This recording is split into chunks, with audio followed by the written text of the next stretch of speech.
कृष्ण ने महाभारत युद्ध के पहले शांति से समझौता करने के लिए पांडवों और कौरवों के बीच मध्यस्थता की।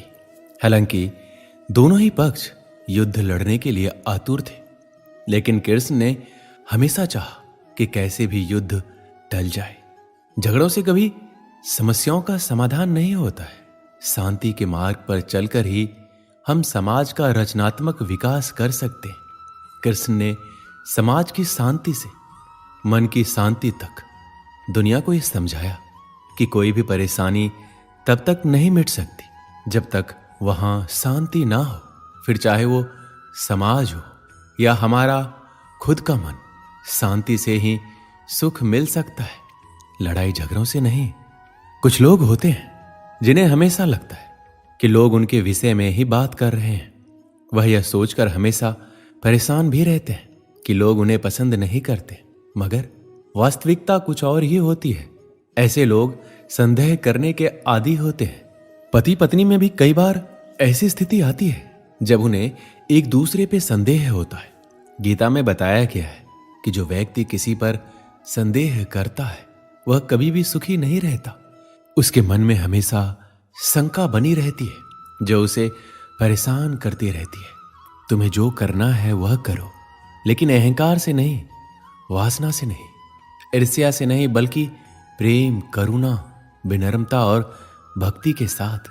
जिसने अपने मन पर विजय प्राप्त कर ली है उसके लिए मन सबसे अच्छा दोस्त है, लेकिन जो ऐसा करने में विफल रहा है उसके लिए मन सबसे बड़ा दुश्मन है। खुशी मन की एक ऐसी अवस्था है जिसका बाहरी दुनिया से कोई लेना देना नहीं है। तुम व्यर्थ चिंता करते हो। तुम्हें किससे डर लगता है? तुम्हें कौन मार सकता है? आत्मा ना तो जन्म लेती है ना ही मरती है। जो भी हुआ अच्छा हुआ, जो हो रहा है अच्छा हो रहा है, जो भी होगा अच्छा ही होगा। भविष्य के बारे में चिंता मत करो, वर्तमान में जियो। आपका वर्तमान ही वह सब कुछ है जो आपके पास है। अपना दिल अपने काम पर लगाओ, लेकिन उसके प्रतिफल पर कभी नहीं। जीवन में सफलता प्राप्त करने के लिए भगवान श्री कृष्ण के जीवन से जुड़ी तमाम बातों का अध्ययन करके सीखा जा सकता है। आइए जानते हैं भगवान कृष्ण के जीवन से जुड़े कुछ अहम बातें जिससे आपके जीवन को बदला जा सकता है। वैसे तो भगवान श्री कृष्ण बचपन में बहुत नटखट स्वभाव के थे। विपरीत परिस्थितियां आने पर उनका स्वभाव हमेशा शांत रहता था और वे ये बात जानते भी थे कि कंस मामा उन्हें बार बार मारना चाहते हैं, फिर भी वह शांत रहते थे और समय आने पर कंस के हर प्रहार का मुंहतोड़ जवाब दिया। इससे सीख मिलती है कि कठिन समय में भी अपने शांत स्वभाव का त्याग नहीं करना चाहिए। भगवान श्री कृष्ण हमेशा साधारण जीवन जीने में विश्वास करते थे। गोकुल के राजघराने में परवरिश होने के बावजूद वह अन्य सामान्य बालकों के साथ रहते, खेलते और घूमते रहते थे। उन्हें कभी भी अपने राजघराने का घमंड नहीं था। कभी भी उनका मन बुरा समय आने पर घबराता नहीं था। वह विपरीत परिस्थितियों का डटकर मुकाबला करते थे। उनका मानना था बुरे समय में विवेकपूर्वक काम करना चाहिए, अंत का प्रयास करते रहना चाहिए, भले ही परिणाम हमारे पक्ष में क्यों ना हो। श्री कृष्ण और अर्जुन की मित्रता से हर कोई परिचित है। हालांकि ये मित्रता बराबर की नहीं थी। अर्जुन सदैव ही श्री कृष्ण को अपना स्वामी, भगवान और पथ प्रदर्शक मानते थे और उनसे जीवन के हर अवसर पर मार्गदर्शन लेना नहीं भूलते थे। एक तरह से उन्होंने अपने जीवन की डोर श्री कृष्ण को सौंप दी थी। महाभारत युद्ध के बाद एक दिन दोनों बैठकर जीवन दर्शन पर बातचीत कर रहे थे। इसी समय अर्जुन ने कहा, हे वासुदेव, संसार में हर कोई सुख की कामना करता है और जीवन पर्यंत उसकी प्राप्ति के लिए प्रयास भी करता है। फिर क्यों दुख जीवन में प्रवेश करता है? दुख रूपी भावना के निर्माण का अर्थ ही क्या है? क्यों इसकी सृष्टि की गई? यदि दुख होता ही नहीं तो जीवन कितना आसान होता। सुख और दुख दोनों विरोधी भाव है और इनकी आवाजाही ने आम जीवन को दुखी कर रखा है। अर्जुन की बात सुनकर श्री कृष्ण ने कहा, हे पार्थ, सबसे पहली और आवश्यक बात ये जान लो कि सुख और दुख एक दूसरे के विरोधी नहीं बल्कि पूरक है। वास्तव में ये एक ही सिक्के के दो पहलू हैं। यदि दुख ना हो तो सुख की अनुभूति भी ना हो पाएगी। जब दुख आता है उसके बाद ही सुख की प्राप्ति की इच्छा होती है। नहीं तो व्यक्ति सुख की कीमत जान ही नहीं पाता। श्री कृष्ण कहते हैं, ये समय भी बीत जाएगा। समय का पहिया कभी एक जगह नहीं थमता। दुख आया तो एक दिन जाएगा ही, और सुख आया तो वह भी एक दिन जाएगा ही। और यह भी तय है कि दोनों बारी बारी वापस लौट कर आएंगे, क्योंकि यही जीवन है, यही सत्य है। समय सबसे बलवान है, उसे अपनी गति से आना है और जाना है। उसके हर कदम के साथ कभी सुख तो कभी दुख को भी जीवन में आना है। इन दोनों के आने से व्यक्ति को घबराना नहीं चाहिए, क्योंकि समय कब एक सा रुका है। जब भी निराश हो, यही मन को समझाइए कि ये समय भी बीत ही जाएगा। गीता में श्री कृष्ण कहते हैं, मनुष्य को सदैव अच्छे कर्म करते रहने चाहिए, क्योंकि कर्मों के छिन्न हो जाने पर भाग्य भी नष्ट हो जाता है। जिस मनुष्य का अपने कर्मों पर अटूट विश्वास होता है और जो मनुष्य अपने कर्मों पर सदा अडिग रहता है, वही मनुष्य जीवन में सफल होता है।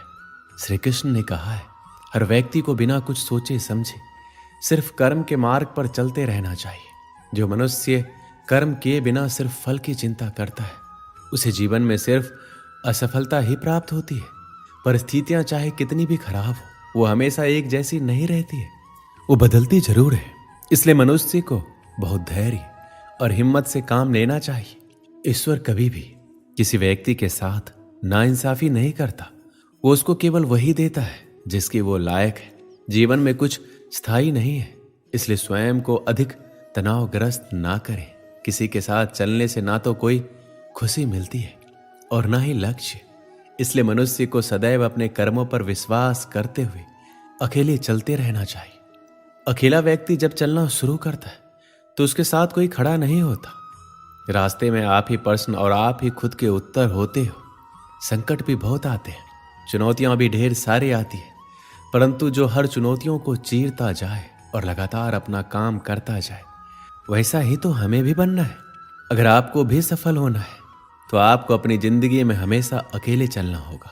आपको अपने लक्ष्य, अपने रास्ते खुद ही तय करने होंगे। अपने विचारों को, अपने सोच को लोगों तक अकेले ही पहुंचाना होगा। अकेले चलने का सबसे बड़ा फायदा यह होता है कि आपको बहुत कुछ सीखने को मिलता है, जो साथ में रहने से आप कभी नहीं सीख सकते। अगर कोई समस्या आती है तो उससे कैसे निपटे, समस्या का समाधान कैसे निकलेगा, ये सब आपको बखूबी पता चल जाएगा। कोई भी व्यक्ति जो हमेशा भीड़ के साथ चलता है, वह कभी भी अपने फैसले खुद नहीं ले पाता। वह दूसरों की सलाह पर निर्भर रहने लगता है। जब तक आप अपने दिल की नहीं सुनोगे, आप अपने लक्ष्य से हमेशा दूर ही रहोगे। आप अपने आसपास मौजूद लोगों से राय ले सकते हैं, उनकी सलाह को मान सकते हैं, पर उन्हें फॉलो मत करें। जब आप किसी दूसरों की बातों को स्वीकार करने लग जाते हैं तो आपका अपना मोटिवेशन खत्म हो जाता है। आप उनके बताए कदम पर तभी चलें जब आपको लगता है कि यह सलाह मेरे लिए फायदेमंद साबित हो सकते हैं। एक बार की बात है, एक बार श्री कृष्ण और अर्जुन नगर भ्रमण के लिए निकले। रास्ते में उन्हें भिक्षा मांगते हुए एक ब्राह्मण दिखाई दिया।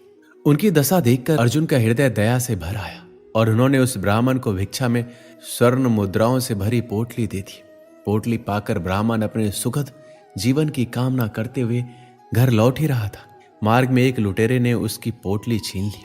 दुखी और परेशान मन से ब्राह्मण फिर से भिक्षावृत्ति में लग गया।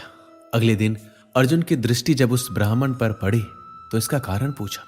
अर्जुन के पूछने पर ब्राह्मण ने पूरी घटना बताई।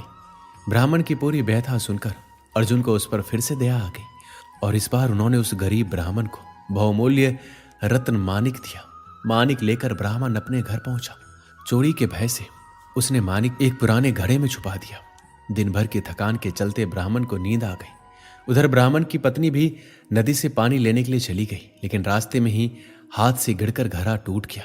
तब वो पुराना घड़ा लेने घर पहुंची जिसमें ब्राह्मण ने मानिक छिपाकर रखा था, और जैसे ही ब्राह्मणी ने नदी में पानी भरने के लिए घड़े को डुबोया, वह मानिक भी जल के वेग के साथ बह गया।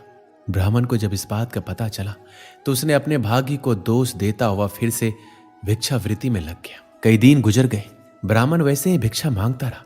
इसी दौरान एक बार फिर श्री कृष्ण और अर्जुन नगर भ्रमण पर निकले। वहां उन्हें वही ब्राह्मण फिर से भिक्षा मांगता दिखाई दिया। अर्जुन तो हैरान रह गए। उन्होंने ब्राह्मण से इसका कारण पूछा। तब उसने सारी घटना कह सुनाई। सब कुछ सुनकर अर्जुन काफी निराश हो गए और गहरी चिंता में पड़ गए। तभी श्री कृष्ण ने अपना हाथ ब्राह्मण की ओर बढ़ाते हुए उसे 2 कौड़ियां दी। अर्जुन ने श्री कृष्ण की ओर